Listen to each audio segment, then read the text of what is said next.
Takes a look. Deflected, scores! Letang! Could you script it any better than this?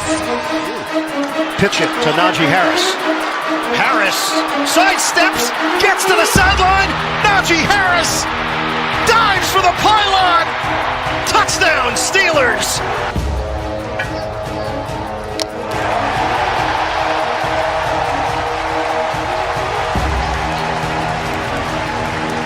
I don't think I expected anything less.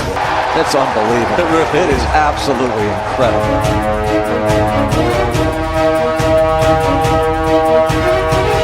Welcome to another live edition of Pittsburgh Sportsline in the BPTV studio.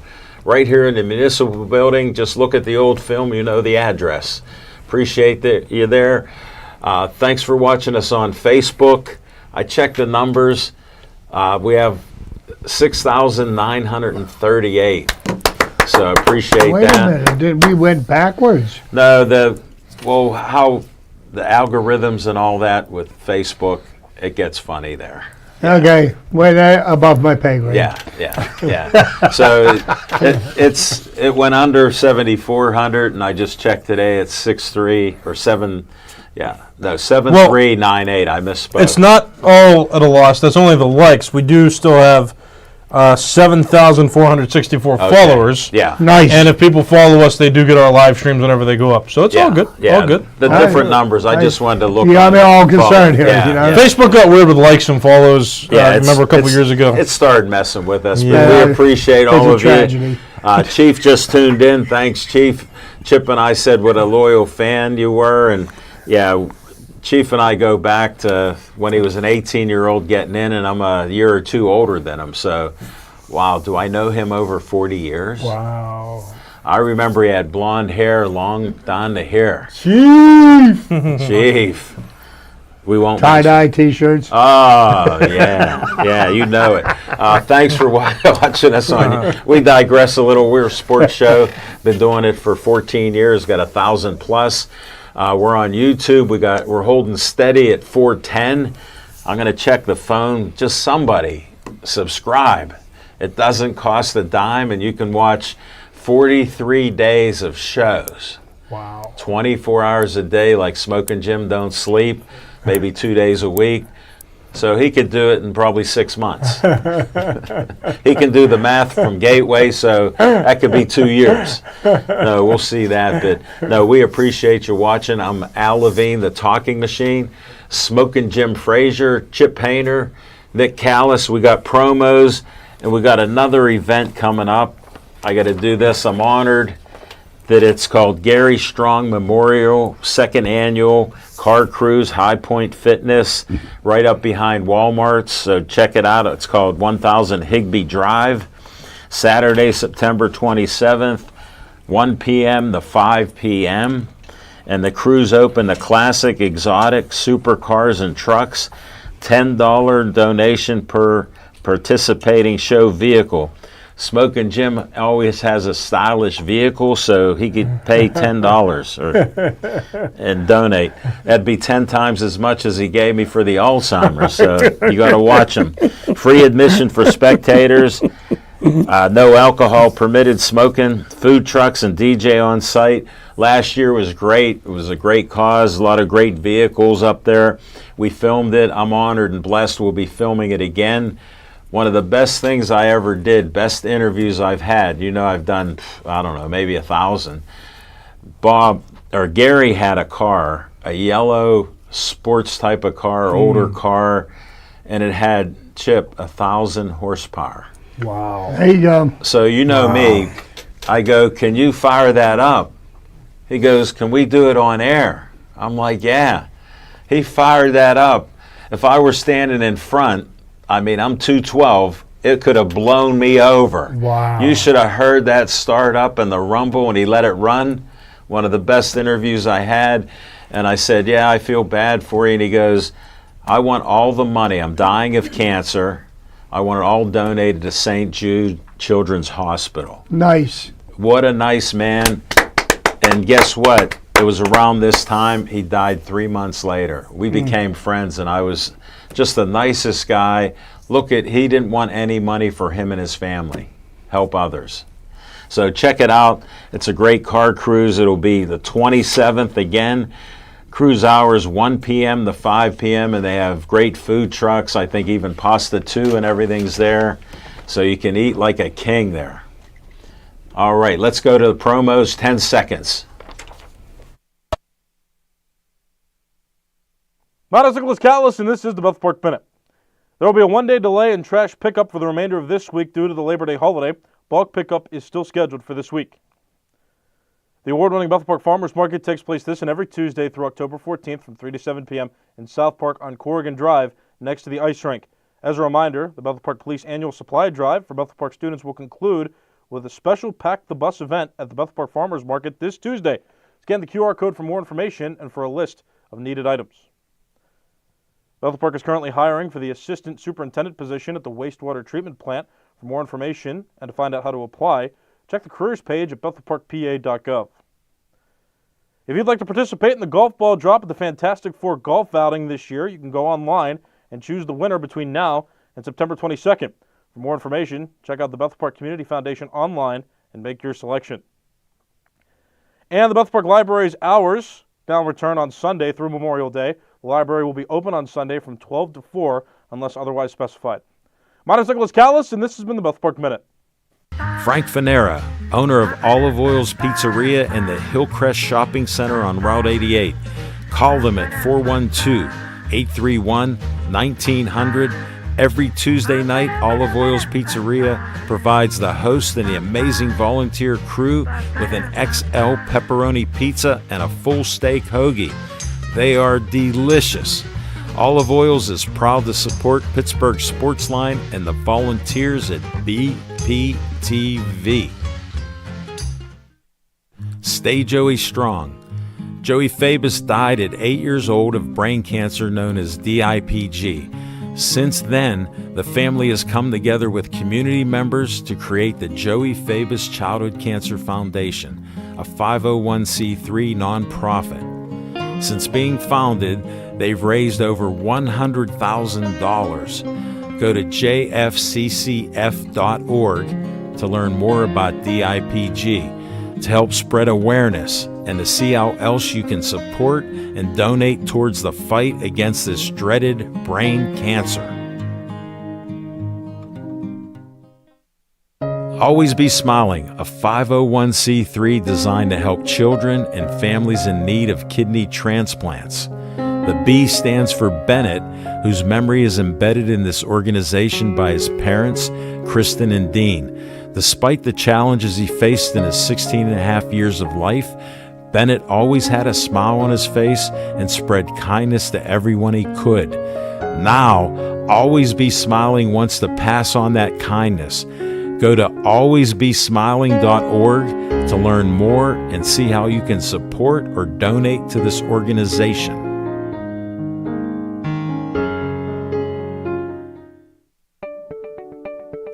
The Bethel Park Community Foundation has money for you. I'm Al Levine, trustee on the board of this great organization. The BPCF focuses on raising money to provide scholarships, grants, endowments, and more. Grant requests are available online from $100 to $5,000. You can also attend fundraisers or donate. Go to bpcf.org to get more information and to stay up to date on upcoming events. The Bethel Park Community Foundation, focusing community resources, building for the future. The Bethel Park Historical Society is a 501c3 that serves Bethel Park. The Historical Society operates out of the Schoolhouse Arts and History Center, located at 2600 South Park Road. Look for the red and white trolley right out front. Reginald's Coffee is inside, and I've heard it's the best coffee around. To visit this great historical venue, email historicalsocietybp@gmail.com.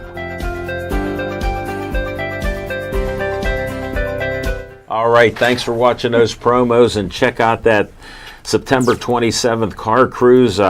Johnny Mariano is here. Now he's watching us. Ralph Williams said hello. That's my man. I know. How was the show? Good, good. They always are. I understand. All right, what's on your mind? You done crying, Smoking Jim?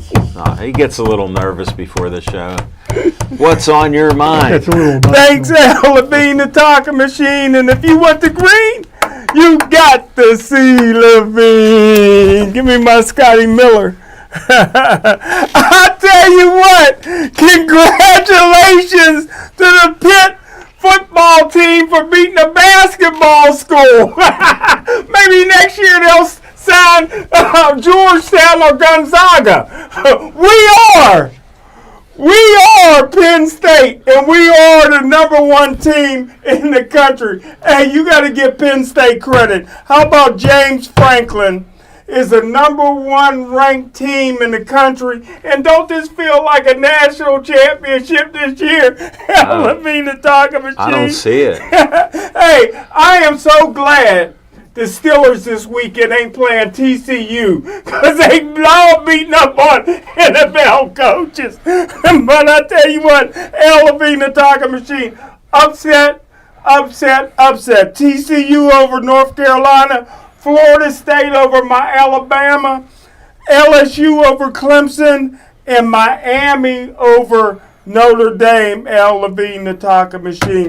What a great first Well, week wait of about football. Ohio State over Texas. Yeah. What a Number game. 1 ranked Texas. Yeah. Longhorns. Yeah. Hook 'em horns. Hold it. Horns down. I have a question for all of you. When's the first or last time you ever heard of a first-time starting quarterback being a candidate for the Heisman Trophy? Well, not after that performance on No, Saturday. my point is, when have you heard that? No, you haven't. I So think this social is the media first. Yeah. pumped him up because he had a last name He's pretty good. that's famous. He's pretty good. Well, he couldn't throw the ball. The first ball, I watched the game because I said, I got to see the hype. It skidded across the ground. Then I see That's called a wide. worm burner. Yeah. Well, they had to throw the ball out like in baseball because it was so scuffed up. He threw it so hard, it skinned the pigskin off. Just the bladder was there. Then I'm watching him, and I see wide open guys downfield, 20 yards. They're saying what a rifle arm he has. Throws a ball 5, 8, maybe 11 and a half yards above his head. Then I see other little plays out to the right and left. He's missing them all. They said he missed 37%. I think he only completed 10. He was 17 of 30. That ain't too shabby. That's over 50%. Yeah, but his first 10 throws were terrible. He was so nervous, and he already had played 2 home games, so don't let him play on the road. They kept showing this commercial on the big screen. Wasn't that nice? No, I'm glad he's getting NIL money and all that like the rest of them, but let him play the game Yeah, you're so right. you Good can point. judge Heisman quality. That's a great question you had. I've never heard of first year's starter being a Heisman. First-time starter even on though the I road. voted for him. Or, I put my Heisman vote in. I got vote for the Heisman. Yeah, but I- you're I not a put it in journalist early. anymore, Hey, but I so still get a Heisman. no vote. way, they But stopped. put him that's in. just like Shador Sanders having his uniform number retired at Colorado because he got that 13 and 12 record to hang around. Right. All right, we digress. Thank you for paying attention. We're not ESPN. We're not ESPN. We didn't talk about how great Texas is and Ohio State didn't have a chance, even though they were the champions last year. So imagine I watched ESPN and I'm like, Ohio State's not in it. I thought they could win it. Penn State will take it out on Ohio State. Guess what? I'll take money on that. And I'm a Penn State fan. Franklin does this in the big games. I don't want to offend Linda, but Frankie's a choker. That's what I was going to say. And then how do you not score and win by more than 40 points for Penn State with the team you have? Linda, never mind. How do you not beat the spread They put the backups in. to start the game? Yeah, it doesn't make sense. Are they gamblers? They had the under. Yeah. No, just a little stuff there. Sorry to get off the subject, but hey, we're bombarded with this in the media and social media. I'm glad we still understand football. All right, we'll go to Chip Hayner now. What's on your mind? So what's on my mind? Well, it's great to be back every other Tuesday. Yeah. We've got the start of the NFL football season. And I cannot remember a time where I've had less enthusiasm for the start of the Steelers football season than I have for this one. Do I want the Steelers? How old are you going to be? 65 times around the sun. September 6th, baby. So But anyhow, he's got experience. But anyhow, we've gone through, 5 weeks of training camp, and we've gone through 3 preseason games. And what do we really know about the Pittsburgh Steelers? Do they have an offensive And line? I'll tell you what we know. Absolutely nothing. Do they have a We have defensive line? no idea what kind of offense they have. Thank you. We have no idea what kind of receivers they're going to have. Thank you. We have no idea how Aaron Rodgers is going to perform. Wouldn't that make you enthusiastic about seeing them then? Because you're going to get questions answered that you don't have right. Good question is a comeback.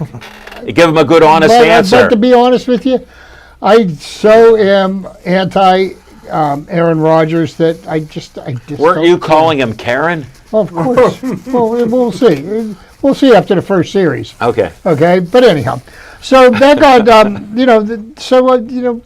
do I want the Steelers to win? Do I want them to be successful this year? Of course I do. Am I going to sit there in front of the TV with a bowl of popcorn and not blink, and watch the whole game? And I'm afraid to tell you, I'll probably be watching more of the Pirate game that day than I will be of the Steeler game. Whoa, he's making a choice, folks. No, I just They still got 23 games hey, left. Man, it's baseball 23 season. more games for At the the end of Buccos. September, it's baseball season. That's a good point. You got the team that you need questions answered, and you got the team that we already know all the answers to. Look, that's hilarious. So The Chip and Nick show will continue. So Ding, ding. So today, and in a down minute, I was scrolling through my phone and I stumbled across an interview with none other than Steelers legend Mean Joe Green. Hall of Best player Famer. ever. Okay, and there were several. There was some snippets with Dan Rooney offering some insight as to why they took Joe Green. And they started talking to Joe, and Joe was drafted in 69. 69. And, That's when I and became the a Steelers Steeler did fan. go to the playoffs in 72 and 73, and they didn't even get close to go to the Super Bowl. And Joe Green was getting extremely frustrated. He was getting extremely frustrated with the direction that the team was taking. Well, because his first season they were 1-13. 13. And within 2 years they're going to the playoffs. But I guess that was the wrong direction for him, and he started believing that it just wasn't going to happen here in Pittsburgh, and he was done. He said, "I want out." He goes, and that's it. He goes, I was getting ready. I looked at my locker, and I saw the things in my locker were the things that I wanted to take, and I was getting ready to put them in a box. Then he goes, and I was kind of torn because I kind of wanted to stay, but he goes, but I just didn't think that it was going to ever happen here. This was in 1974. Wow. Okay? Wow. The significance of that year is also the year that Lambert and Swan and With the best draft they did ever. the best draft ever. And so Joe was kind of on the fence, and he wanted somebody to talk him out of it, but he didn't want somebody to talk. And whoever was the Steelers wide receivers coach pulled Joe aside, sat down and had a talk with him. And, they had a discussion, and Joe decided to say 6 games later the Steelers won their first Super Bowl. Wow. So this is to think what would have happened to the dynasty of the 70s without the cornerstone, because I think the most important player on those Steelers teams of the 70s, and you watch those teams, Yeah. I watched those teams, you watched those teams, was no less than Joe Green. I Chip. never thought Mean Joe Green would lie to us. First of all, they didn't make the playoffs the first 3 years, 69, 70, and 71. Right. He was at the games. He knows. The Steelers were exciting after that. In 72, they became exciting, so I don't know why Joe's lying. This had to happen in 71. But the theatrics. There, let me add what I went Joe through. lying to us like that? I never thought that would When you go, you got him on speed dial? He's talked to Yeah, him. because if you're going to call him a liar, do it on the air. Well, I believe everybody's an honest man except for Smoking Jim. Because when he first came on our show 14 years ago, he'd say these outrageous rabbit hole stories and go, I'm an honest man. Well, after about 7 years of that, I go, he's not an honest man. We don't even know how old he is. So here's my story. In 1968, I'm delivering papers for the Post-Gazette. Chip delivered papers, so I get all these different things. And I got a hat, and I had a jersey, and I'm ripping the logo off of my Steeler hat. My mother, nicest lady ever, goes, Alan, these people like you, and they're giving you all this great stuff. And I go, Mom, I'm not wearing that jersey. I'm taking the logo off. She goes, why? I go, Mom, I've grown up, and the Steelers are same old Steelers. And my team's the Green Bay Packers. They're winners. I love them. She goes, I got to talk to your dad. So he came in and he goes, Gloria, he's right. They're not good. They draft Joe Green. I'm watching football. He's kicking people. He's hitting people. He's pulling his helmet off, throwing it down the field. I go, I'm a Steeler fan. All I right. believe black and All gold right. since 1969. I was a little slow, but some of us are. You know, we're not at the same level. And because of Joe Green, I'm a Steeler fan, so I know he's the reason. For 40 years, the Steelers was as bad as the Pirates. So No, worse. I don't blame you, yeah. They were worse. They didn't have a Super Bowl. They had the contract once upon a time, I heard, too. The Steagles were a thing. I do know that. Yeah, because During Look at World that. War That was II. during World War II. Yeah. And Smoking Jim, the Pirates did something that you don't even understand because you didn't play baseball. But they won a World Series in 1909 when you were 13 years old. When's the last World Series? That's 79. Only that's about 46 40 years ago. That's what I'm saying. No, For 46. 40 Gateway years. can't count. Yeah, for 40 Gateway years, can't count. the All right, Steelers we got to are- move on. Chip, great points, and we went down there. I'm glad you could talk and eat on that. It was fun. Nick Callis, what's on your mind? Hello. So, I was thinking with Smoking Jim, all of these sports betting that you talk about. You should open your own sports book. I think people would pay you tremendously to thank run you. one of those. If you do the opposite of Smoking Jim, Yeah. he lost every one of those games he talked about. I know. I believe him. I could only imagine the lines. Yeah, he went to the Pete Rose School of Degenerate Gambling. Well, imagine he bet on Penn State with 40 points, and he knows Frankie's a choker, and he did. I wish he would have told me. I haven't bet in years. I'm going to start because of him. Yeah, well, the college football weekend was pretty wild. Good job, Pitt, beating Duquesne. Not really, though. It was kind of expected Not at that all. point. That not was- even. I wish the game were better. I mean, 61-9 is that's a score. That's definitely a score. It's no good. Let's see what else. So Cam Hayward's back in the news because Adam Schefter, big-time ESPN reporter, said Insider. that there's a chance, there's a possibility that he may not play in Week 1, which I think is kind of nonsense. I don't know how true that actually is. I think Cam Hayward is just playing this up at this point, which is a shame because there were really, we were starting to limit the distractions around the Steelers when now this comes out. Jaylen Warren gets paid at the same time. And so now there's distractions because this is just the way the Steelers are. It's never going to change. Omar Khan. It's pretty much going to be the same thing. There's always going to be Omar. some type of distraction surrounding this team. I've accepted it. Do I think they're going to win with all these distractions ever? No. But, that's kind of what I've been talking about for years now. So we'll just, we'll keep moving forward and we'll see what happens. I think he's going to play, though. I don't think he's going to not play. I think it would be catastrophic for him to not play in a game. I mean, I'm just thinking about the reality where the Steelers are always really close down the stretch where they barely make the playoffs, and I can only imagine Cam Hayward cost them the first game of the season, and that game ends up being consequential at the end of the season for them potentially making the playoffs or even sustaining Mike Tomlin's non-losing season streak.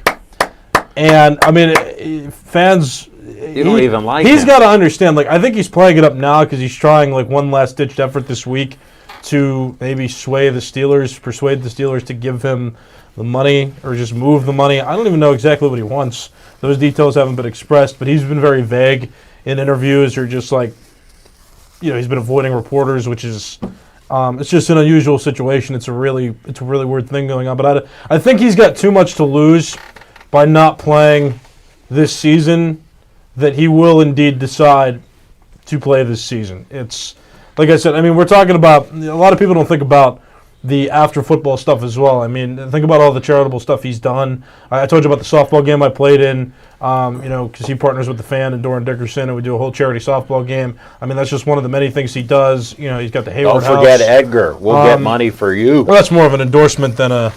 He gets paid for that. He gets paid for that. No, but he does things. Yeah, I mean, he does things with them. You're talking Nice. afterwards. But No, yeah, they do right. help. They do help people in Pittsburgh. Right. Edgar So is known for that. So I mean, with all the good things that he's done, think about after his career how much more he could still profit on his brand within the city of Pittsburgh. If you burn Pittsburgh fans by doing dumb things like this now, I mean, just think about it. That's a whole level of profit that he may not be able to get by branding himself later, because Pittsburgh fans aren't going to have high demand for him.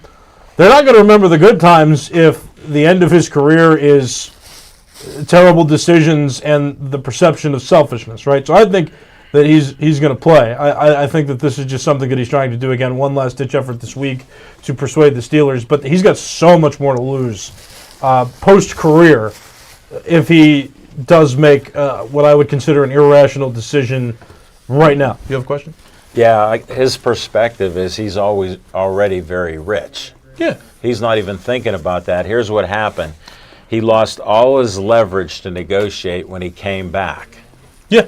So he will play. But then he gained leverage because Derek Harmon's hurt now. I mean, we're talking about Loudermilk, right? Let's rely on that guy if Hayward doesn't play. The best part about it, you can do it all in the media now, like we saw Ayuk and all that. Now, if the Steelers are dumb enough to make an offer to Ayuk and then he gets $30 million, well, that could happen. But it's not really going to happen here. He will play, and maybe they throw him $200,000 and he's happy. What he's mad about is he had to sign the contract last year, and he threatened him, if I'm all pro, it'll prove I'm worth it. And just give me your perspective. What makes you say that he had to sign the contract last year? Because what factors? Because the money that they offered, he wasn't going to get it anywhere else at his age. I guess that's fair. Yeah, so I mean, when you look at the whole picture. Well, I've heard things now too where we're talking about putting incentives in that contract, and apparently the Steelers don't do that.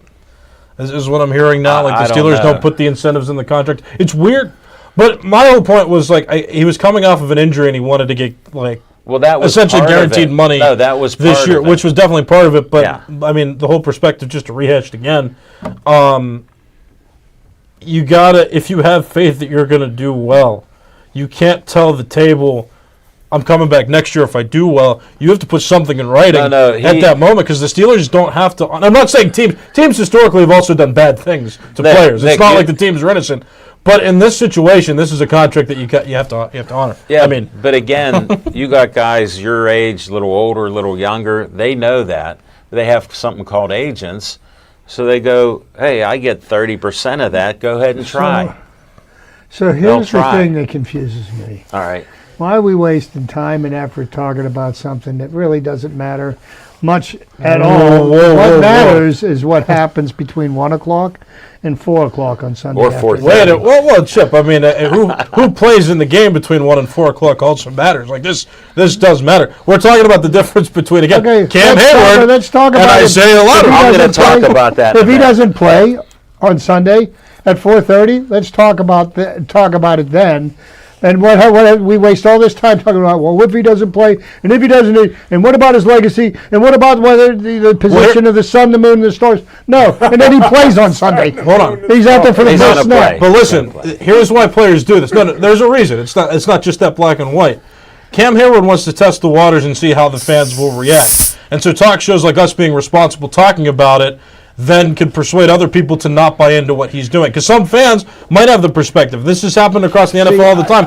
Public opinion does matter when it comes to the NFL. Teams like to entertain their fans. But see, you know what? And paying Cam Hayward or not paying Cam Hayward is an entertaining conversation. I honestly don't think he gives a hoot, and that's just a mild way of putting it. I don't think he gives a hoot what anybody thinks about him. But no, he wants he does care. The attempt to try and go into the public and go into media and give the perception that he wants more money, it's an effort to make fans go, ooh, maybe they should pay him. And if he does that and the public perception shifts to pay Cam Hayward, the Steelers may be way more inclined to do that if there's public pressure. So it does matter. This is different because that's a bad way to run a business. He didn't say it's good. It's the entertainment business. The entertainment you know business what I mean? is all kinds of messed up. If I own a team, and as much as we would have criticized Jerry Jones, I will say this about Jerry Jones: if he's not going to pay somebody, he doesn't give a. He doesn't give a hoot what anybody thinks about it. He's not going to pay him. Look what he did with Micah Parsons. Couple of first-round draft picks. Bye. Are you trying to argue that public perception doesn't matter in business? I mean, think about think about scandals that have not in professional. Like, what's your sports. favorite scandal that's happened to a business? Like public opinion. Cracker Barrel, for example. Let's go with them. They changed their logo. Cracker Barrel. Changed their logo.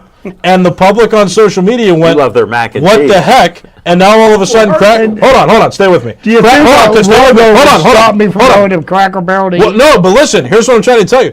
Cracker Barrel changed their logo. People were outraged about it on social media. They lost profit. They reported that they lost profit. And since they lost money, they changed their logo back. Yeah. So public perception happens in all types of business. But the NFL is a completely different animal. It's a business. It's a not-for-profit business at that. They're going to make money regardless because they print it.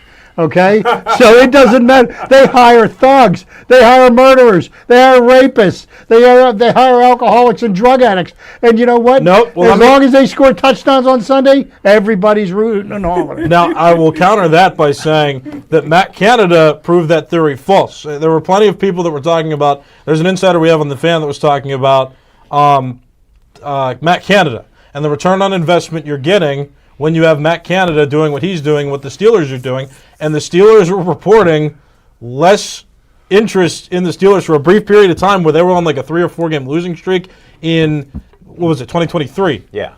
Well, they fired him mid-season for the first time in years because they looked at that return on investment and said, this guy's not doing it for us. People don't like him, and he's not a good offensive coordinator. Well, he was only making... Are you sure that's the only reason? He was only making $500,000. Okay, I'm telling you, there are two main reasons. The cheapest. Fans were not interested, and they were starting to decline in ratings. And on top of that, he was not a good offensive coordinator, not getting results. So you don't think the fact that the offense wasn't scoring any points? No, I just said that. Absolutely nothing to do with it. Are you listening to what? Hold on. All right, ding, ding. We're going to have to shut this down. I said there's two. I said the fans weren't interested anymore, but also he wasn't a good offensive coordinator, so that would go with your point of they're not scoring touchdowns. So that's what I'm saying. There are two main reasons why he was fired. All right. One of them was fan interest. We as well. settled this that one believes this point, the other believes that, and I'm in the middle.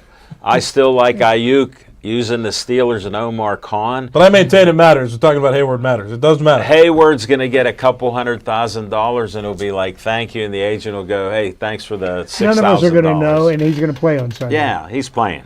He's playing. We got that settled. Peggy Rohde, hi to all from Rochester, New York. Nick and Peggy Rohde, our biggest fans in Rochester. We salute you. Tony from Chick-fil-A. This is for Chip. Will Don Kelly be back next year? Did the Pirates already make up their minds by naming him manager and not interim? Great question. Chipper. You know what? I think that's kind of up in the air, and it depends on who's available. But I do think that there has to be some revamping of the coaching staff. I don't think that Oscar Marin has anything to worry about his job. I think the Pirates pitching staff will be fine. But I definitely think we need a major league hitting coach. I don't think we have one. I think the performance of the team at bat is, if it's not the worst in the National League, it's close to it. And that's a philosophy that's going to have to change all the way down through the all the way down to low A. Yeah, Okay, because makes sense. the way they're being taught, hard to say. I don't think Donnie Kelly. Something I read this on my way here this evening. Since the All-Star break, you're looking at the records of Major League Baseball. Obviously, the Milwaukee Brewers have the best record in baseball since the All-Star break, but the Pirates are number 10 out of 30 teams. I believe they're 22-19 since the All-Star break. Well, I even I saw mean, a stat, if they Chip, would have played ball Yeah. like that all year, we'd have something a lot more interesting to Chip, watch. I just here in checked that September. out before the show, and I saw their last 20 games. They were 10-10. Now we got 23 games left. Mm-hmm.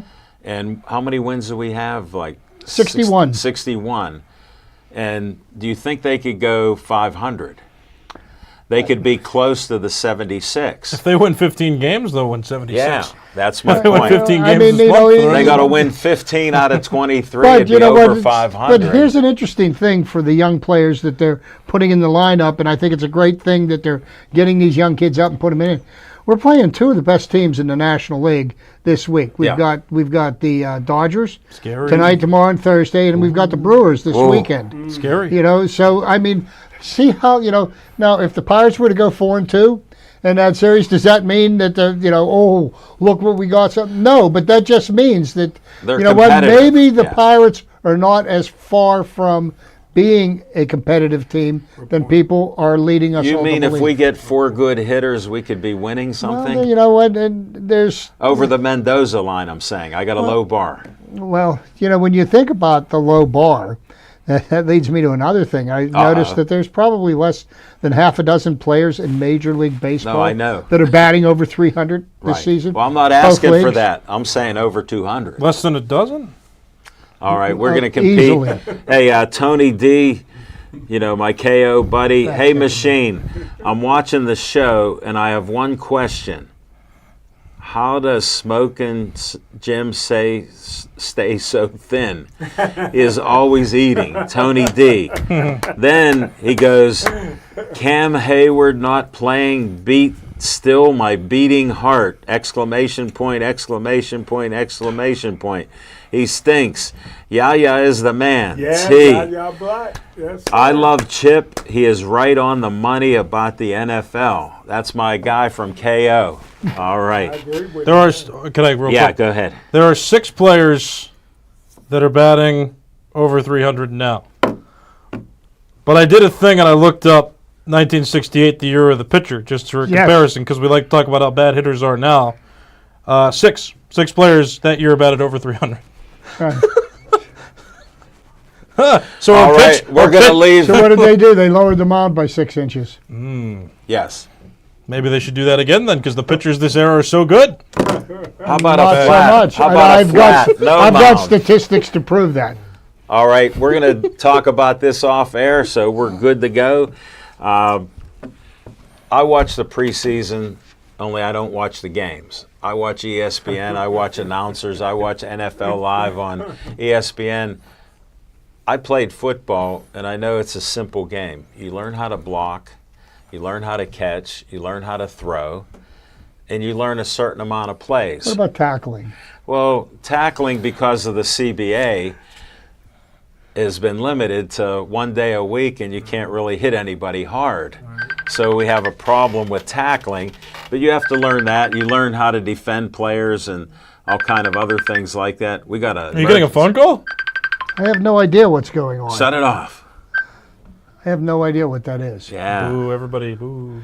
Well, that was crazy there. So you got to do all the things in football. Now, the Dallas Cryboys, because in Pittsburgh we don't respect them, they got Jerry Jones, who's like owner, GM, negotiator, everything else. He has one of the best pass rushers in the NFL at this time at only 26 years old. And he signed all these other players. I won't say at Pittsburgh you're jagging somebody around. He jags the players around and negotiates. Then before the season starts, he gives them the highest contract for their position. So him and Micah were negotiating through their agents and him, and somehow they forgot about Micah. Now, I would love him on the Steelers with T.J. Watt on either end. And one of the Dallas Cowboys won a Super Bowl, what is it, around 40 years ago? So what's he doing? He ends up trading him to Green Bay that maybe needs a player to get to the Super Bowl. So to me, that shows the state of football and how, whether they negotiate on air in social media or whatever, Micah showed he had class, was there at everything, didn't participate because he's coming off of an injury. Why would he want to get hurt? If he says he has a stiff back, I'm like Smoking Jim. I believe him. I got to believe him. But now he can start for Green Bay, so I can't wait to see him play. Now we get to the Steelers. Chip hit on it. Nick hit on it. I've watched football, been a Steeler fan since '69. I don't have any idea because I watched the preseason. I saw Broderick Jones not let a quarterback get sacked or hit or rushed. In preseason, they were reporting he wasn't really that good blocking. Well, I'm like, what team are you playing? Your own players? They got a big house there to try to block or go around. He might say, go ahead in, I don't care. He don't want to sweat. He's big, whatever. So these things happen. How do you judge the offensive line when our man Frazier starts out the first couple days, he fumbles every snap? Then I heard the mysterious injury with Will Howard. How do you break a finger on a snap? As I said previously, I think he hit a helmet. So we don't get any honest reporting on anything, Chip. So am I excited? I'm excited as a fan every year because I drank the Kool-Aid with Kenny Pickett and then I spit it out after first game. This year there's no Kool-Aid to drink for me. So I'm looking, how do you weigh this? So I'm going to ask all of you your predictions. So with me not having any faith in anybody and thinking we have the Tomlin luck to have a non-losing 18-year career, that maybe we get lucky and we go 9-8. Now, what if we have an injury? Like I was talking to somebody the other day, they go, hey, I love T.J. Watt, but he got that Watt disease like you talk about on your show. They get injured in their 30s. And I go, yeah, I told the guy in the store, you know, it's 1-11. He's laughing. He goes, yeah, I've heard you say that. I go, he gets hurt the first game. We might only win one more game in the next 12. What if Aaron Rodgers, who we don't know how will be, preseason they said, and you can report, he has a lot of zip on his throws. He can make every throw. He just doesn't move like he used to because he's 41. We understand that.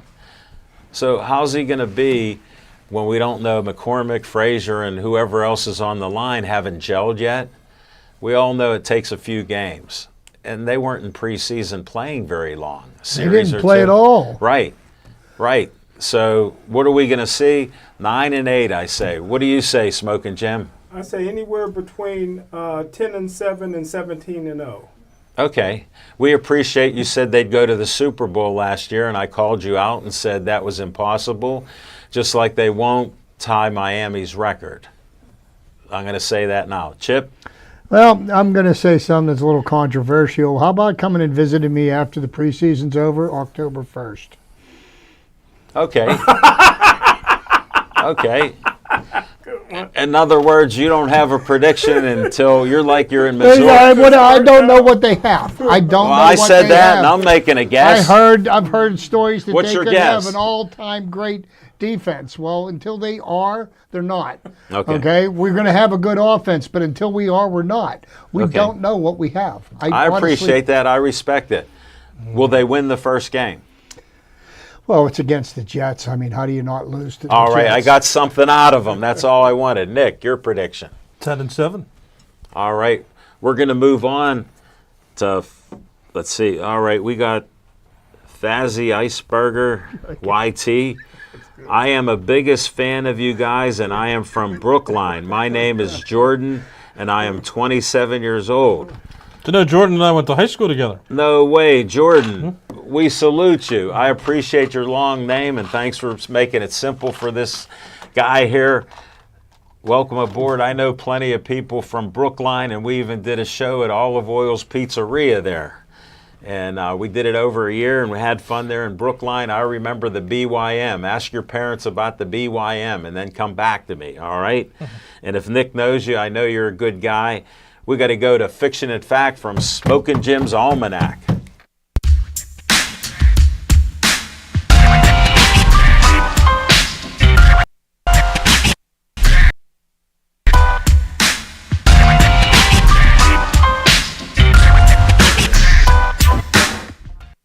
Thanks, Al Levine, the talking machine. I got the beautiful Linda here. Got my man Marco and Mikey. And I tell you what, Al Levine, the talking machine, Nick and Chip, I need another gum band for all my winnings to keep it down, brother. I need another gum band. Now that is a Pittsburgh. That's a Pittsburgh Tighten term. it up, it won't stay closed. Hold it.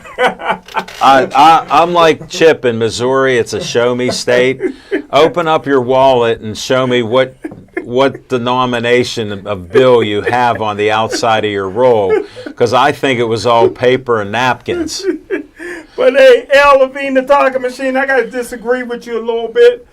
First of all, there's no way that I'm paying Micah Parsons, $47 million. $188 million. Hold it. How much money's in your wallet?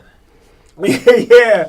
I think you ain't got it. I think Jerry Jones did the right thing. No, listen, this is a bad guy. He's a nice guy. Listen, he does podcasts. He's always running his mouth. He's talking. He's not the greatest leader. Great athlete. I give you that. But he's not worth $47 million. And don't forget Al Levine, the talking machine. I used to take a train every year. You rode the train? I rode the train. Sometimes what was the name of the train? Sometimes it was stopping at Gary, Indiana, but I didn't get off the train there. You're going to have to rob me on the train. I ain't getting off to get robbed. The A train. But it would go, every year I would take the tour, Chicago, Milwaukee, Green Bay.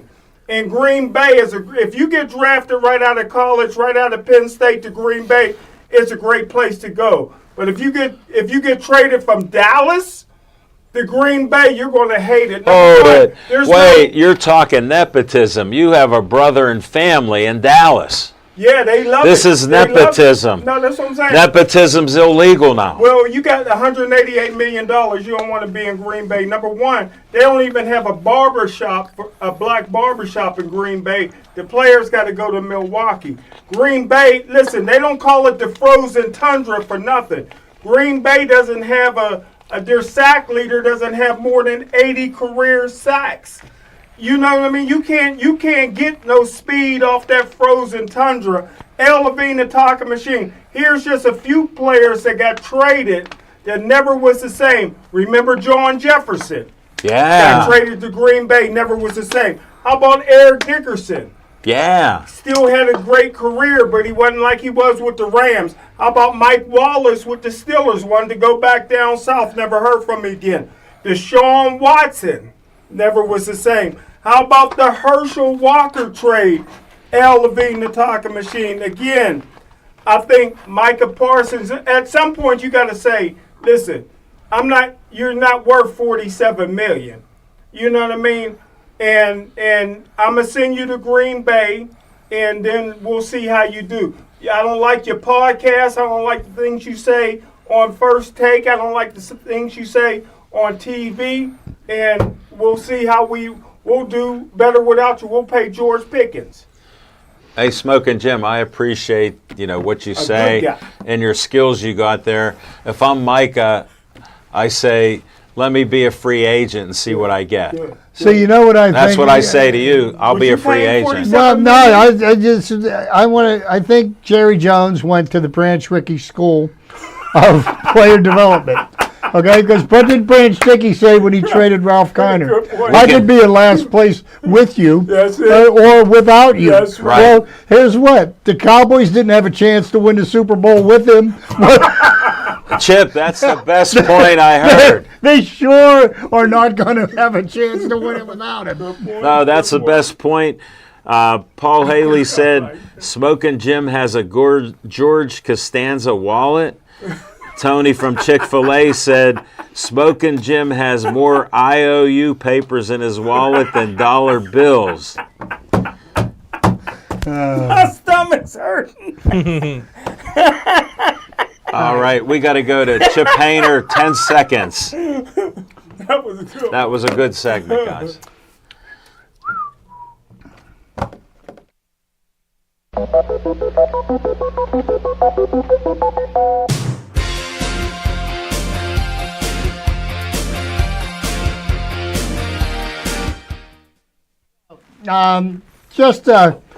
Nick and I always go back and forth, and he thinks that pitchers are better today than they have been in the past. And, Ding, ding. And I will beg to differ. But anyhow, so I'm going to talk about two of the greatest pitching seasons of all time. Okay. Wow. Obviously, one of them Nick alluded to, the 1968 season. Bob Just Gibson. to give you an idea of how dominant of a pitcher Bob Gibson was. I knew you'd go, in Bob. 1968. My hero. His record that year was 22-9. He had a 1.12 ERA. We asked, how did he lose 9 games? 28 complete games out of 34 starts. 13 shutouts, 304 innings pitched, 268 strikeouts, and a whip of .853. The next one, we'll fast forward 29 years. Greg Maddux, who happens to be one of my all-time favorites. I've been listening to a lot of interviews with him on the art of pitching and deception. His 1995 season, he was 19-2. He had a 1.63 ERA. Wow. He had 10 complete games out of 28 starts, 3 shutouts, 209 innings pitched, 181 strikeouts, and his whip was .811. Wow. So I there's nobody I would love to see stay in Pittsburgh and perform at a very high level. And I've heard so much about he's the greatest pitcher. He's doing things that have never been done by a pitcher before. And Paul Skeens is an amazing pitcher. And he is learning, he is growing, and I think he is not the pitcher today that he will become.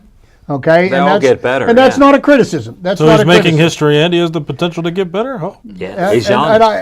And I want to believe that. I want to believe that. You don't need to believe it; it's factual. Well, at least for now, he's making history right now. But we can't predict the future. That's true. Okay, so in his first 2 major league seasons, Paul Skeens is 50 starts.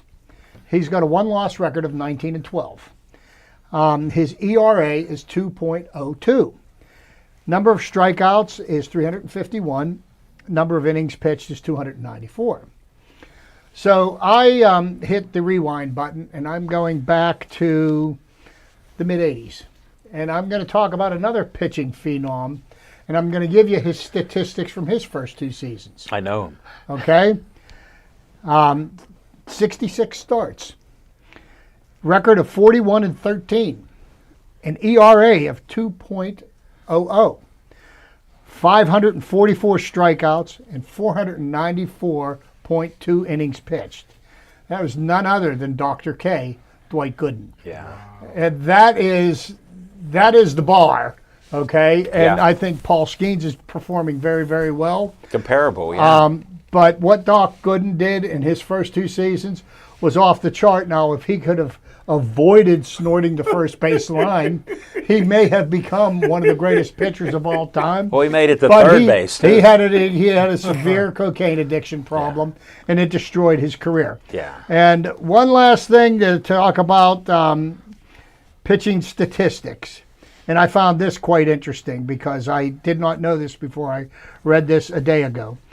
Tom Seaver, Tom Terrific. Yeah, and I love remember watching him pitch and Me too. the amazing Mets in 1969. Yeah. I was a Mets fan that year. Yeah, when Miracle the Mets won Mets. the World Series. Miracle Mets. Tom Seaver is one of only 2 pitchers in Major League Baseball history who is a member of the 300-win club and the 3,000 strikeout club. Wow. And a career ERA of less than 3.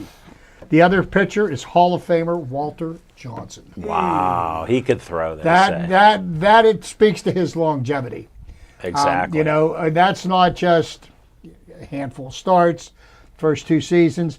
That's over an entire career. His ERA was under 3. Right. Think about that. And he played against some amazing Hall of Fame players: Hank Aaron, Willie Mays, Oh, yeah. Clemente. You know, the list goes on and on. Dave Parker, Yeah. when he was the best player in baseball. For 5 years. I mean, yeah. there's just, you could rattle on. I mean, he pitched for and against the Big Red Machine of the 70s, which was one of the greatest teams Yeah. of all time. So, last but not least, and I said Jim something he can fact check me on. Don't. But this is one of my favorite logos of the Pittsburgh Pirates right here. Yeah, there you Okay, go. and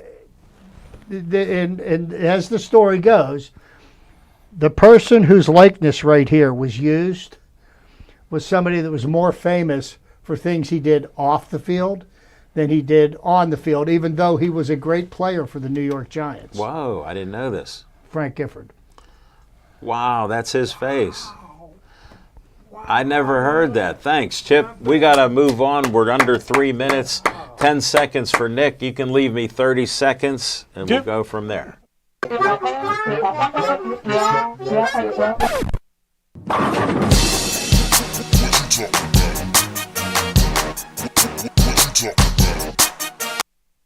All right, so I want to talk about the Savannah Bananas because they were in Pittsburgh this weekend, and I went to see them on Friday. I've never seen PNC Park like that in my life. No, I'm kidding, I have. They were making the playoffs. So, banana ball is different from baseball. There's a lot of different rules. There's a lot of different ways to keep you more invested in the game as it goes on. I do want to say this, though, because I think that you may not like it if you're a baseball purist. Yeah, you know, because you watch social media and you think like, oh man, they're dancing, you know, there's music, what's the point? Is this really baseball? Here's the difference between the Savannah Bananas and your traditional corporate sports leagues, which is that the Savannah Bananas make the event about the fans as much as they do about the sport itself. It's designed for the fans to be engaged. I mean, there's people singing in the crowd. They're having, crowd cheer-offs in between innings, seeing if people can finish songs. I mean, they've got celebrities that come. Mr. Beast, who's a YouTuber that I don't think these three know about. Who? Was giving away $100,000 just that night to a couple different fans. Why didn't you bring smoking along? So, I mean, when you talk about that, I mean, the sport was also interesting. They have different rules, so, like, fans can catch the ball and it's an out, which is interesting and controversial to me. But they also have a rule where you only get a point towards your score if you win an inning. So they don't count your runs in total. You can only win one inning and get a point for winning that inning. And that way you're invested through the entire 9-inning game. So I think that that's also interesting, and that's something that I talked about, I think, before on the show, like having, instead of 9 innings, have like 3 tiny series and see who wins the 3 games in that series and then determine a match winner at the end. Just because it keeps you interested throughout the entire 9 innings and nobody's leaving. So the Savannah Bananas make it about the fans, and that's what makes it different from your corporate sports, especially Major League Baseball, where the players are just professional, always buttoned up, and fans are expected to just pay and watch and accept what's there. Okay, your turn. Go. 10 seconds. 10 seconds. All right, we got